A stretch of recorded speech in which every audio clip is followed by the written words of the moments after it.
ایک بہت بڑا گناہ بدنگاہی کا گناہ ہے. آپ کو پتہ ہے ہمارے ملک کے اندر بدکاری، زنا اور بے حیائی کی شرح کتنی بڑھتی جا رہی ہے، کس قدر بڑھتی جا رہی ہے. وہ لوگ جو نکاح کر لیتے ہیں وہ بھی اپنی نگاہوں کو، میں اکثر کہتا ہوں، حضور نے فرمایا نکاح آدھا ایمان ہے. جس نے نکاح کر لیا اس کا ایمان مکمل ہو گیا. تو جو نکاح کے بعد بھی باز نہ آیا، میں اس کو بے ایمان نہیں کہتا، لیکن نبی پاک نے فرمایا جو نکاح کر لے اس کا ایمان، بولیے ایمان محفوظ ہو گیا، اس کا ایمان، سارے بولیے ایمان. اور جو پھر بھی باز نہ آئے، حضور کہہ رہے ایمان مکمل ہو گیا. اور جو نہ باز آیا کیا فتویٰ دیا جائے حدیث کی روشنی میں؟ میرے نبی پاک کی بارگاہ میں عورتیں آئیں توبہ کرنے، بیعت کرنے، مسلمان ہونے. تو حضور بیعت لیتے وقت فرمانے لگے میرے ساتھ وعدہ کرو، جھوٹ نہیں بولو گی، غیبت نہیں کرو گی، زنا نہیں کرو. ایک عورت بول پڑی، کہنے لگی یا رسول اللہ صلی اللہ علیہ وسلم میں مسلمان تو نہیں پر خاندانی ہوں، میرے گھر والوں کے ذہن میں بھی کبھی زنا کا خیال نہیں آیا. ہم تو اسے خاندانوں کے وقار کے خلاف سمجھتے ہیں. روز بری نظر سے کسی کو دیکھنا اور کسی کے بارے میں غلط باتیں، ناراض نہ ہونا. بہت سارے بوڑھے بھی لذت لے لے کے جرم بیان کرتے ہیں، گناہ بیان کرتے ہیں، غلط باتیں کرتے ہیں، کسی عورت کے بارے میں تبصرہ کرتے ہیں.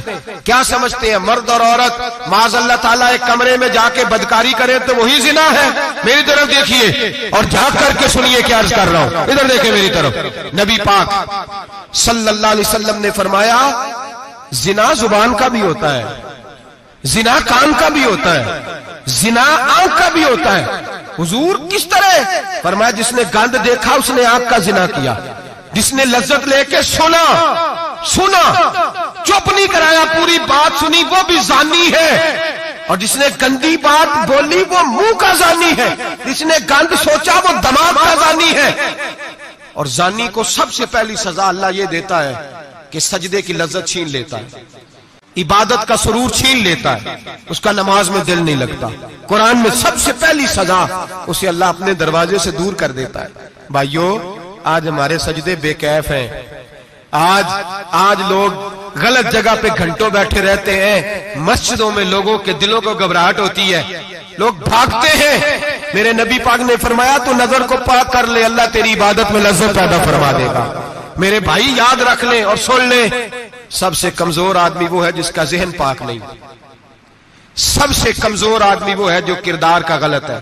ایک بات میں نے پڑھی، آپ یقین کریں میرا دل کرے کہ میں آگ لگا دوں اس عنوان کو جس پہ گندگی لکھی جاتی ہے، ان اخباروں کو، ان چیزوں کو جس پہ گند لوگوں کے دلوں میں.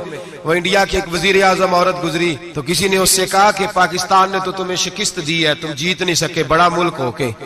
کہنے لگی کوئی بات نہیں، تھوڑا وقت ٹھہر جاؤ، ہم ان پر تہذیبی یلغار کریں گے، ان کے گھروں میں ننگا ناچ کریں گے، یہ گندی تصویریں دیکھیں گے، یہ گند میں الجھ جائیں گے. اور جو قوم گند میں الجھ جایا کرتی ہے وہ پھر کسی سے لڑنے کی طاقت نہیں رکھتی، اس کے اندر ڈٹ جانے کی ہمت نہیں ہوتی، اس کی غیرت کے جنازے نکل جاتے. دل کرتا ہے جل جائے وہ جل جائے جہاں سے برائی پھیلتی، تباہ ہو جائے وہ علاقے جہاں سے گند ہوتا ہے. لوگ گند کی کمائی کھاتے ہیں، گند کی. ایکٹروں کے ساتھ کھڑے ہو کے فوٹویں کھچاتے ہیں اور گناہ پہ فخر کرتے ہیں.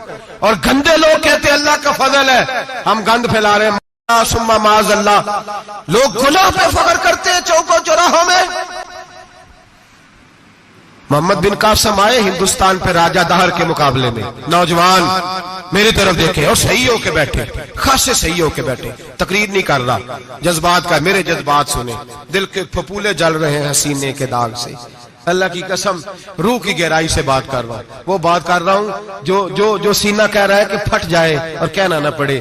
قرآن و حدیث پڑھتے ہیں اور پھر اپنا حال دیکھتے ہیں تو لگتا یہ ہے کہ عذاب قریب آ گیا ہے، لگتا ہے زمین پھٹنے والی ہے، آسمان گرنے والا، لگتا ہے قریب آ گیا ہے سارا کچھ. سمجھے کیا عرض کر یہ بات اگر آپ سمجھ گئے تو قیمت وصول ہو گئی. اس کو سمجھ گئے تو سمجھ لیں آپ کے مزاج کے اندر اللہ نے تبدیلی پیدا کر دی. محمد بن قاسم 18 سال کا جوان، ایک عورت کی عزت پر راجہ دہر ہندو نے حملہ کیا، محمد بن قاسم بچانے آئے. جب ہندوستان آئے فوج تھوڑی تھی، علاقہ تھوڑا تھا، راجہ دہر کی فوج بہت زیادہ، اور پھر اپنا عرب چھوڑ کے یہاں آ کے ہندوستان میں اس کے علاقے میں اس پہ حملہ کرنا، حالات خراب تھے۔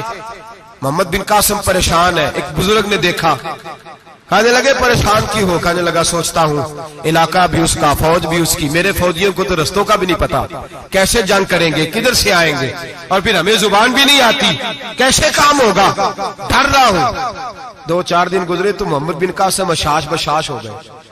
وہ بزرگ کہنے لگے خیر ہے، بڑے مطمئن ہو گئے ہو؟ کہنے لگے بس راجہ دہر ہم سے مقابلہ نہیں کر سکتا، راجہ دہر ہمارے مقابلے میں کھڑا نہیں ہو سکتا، وہ گرا کے گرا، وہ لڑکھڑایا کے لڑکھڑایا، ریزہ ریزہ ہو جائے گا۔ آپ کو کیسے خوشخبری مل گئی؟ کہنے لگے مجھے پتا چلا ہے کہ راجہ دہر ذہن کا گندا ہے، وہ تو چچا کی بیٹی کو نہیں چھوڑتا، ماموں کی بیٹی کو نہیں چھوڑتا، خالہ کی بیٹی کو گندی نظر سے دیکھتا ہے۔ جس کا ذہن گندا ہوتا ہے وہ کسی کا مقابلہ نہیں کر سکتا، ہمیں فتح ہوگی، فتح، وہ گرے گا۔ وہ بزرگ کہتے ہیں میں سمجھ گیا کہ واقعی سے فتح ہوگی۔ آج کشمیر کیوں آزاد نہیں ہو رہا، فلسطین میں آگ کیوں لگی ہوئی ہے؟ مسلمان جب تک ذہن کا گندا ہے کمزور ہے، جب تک ذہن کا ناپاک ہے کمزور ہے۔ حضرت سعد بن ابی وقاص رضی اللہ تعالیٰ عنہ فرمایا کرتے تھے اللہ مسلمان کی مدد اتنی دیر تک کرتا رہتا ہے جتنی دیر تک مسلمان کا ذہن صاف رہتا ہے، کردار پاک رہتا ہے۔ آگ اس لیے معاشرے میں لگی ہے۔ نوجوانوں تم کہتے ہو کامیابیاں نہیں ملتی، اسے کیسے کامیابی مل سکتی ہے جس کا ذہن ہی صاف نہیں؟ وہ کیسے دنیا کی بازی جیت سکتا ہے جس کی نگاہ ہی پاک نہیں؟ وہ کیسے آگے بڑھ سکتا ہے جس کے کردار میں پاکیزگی نہیں؟ اپنے آپ کو پاک کر لو، اللہ ہر مشکل میں تمہاری مدد فرمائے گا، ہر رستے میں تمہاری مدد فرمائے گا۔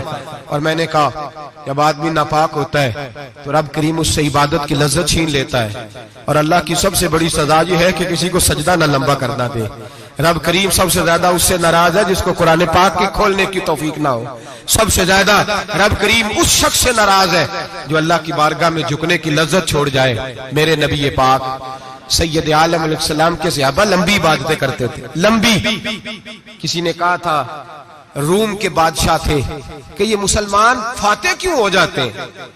تو اس نے کہا میں نے مولا علی کے زمانے میں جاسوسی کرائی تھی، پتا کیا تھا کہ ہر میدان میں کامیاب کیوں ہوتے ہیں۔ تو کہتے میں نے دیکھا یہ دن کے مجاہد ہوتے ہیں پر رات کے عابد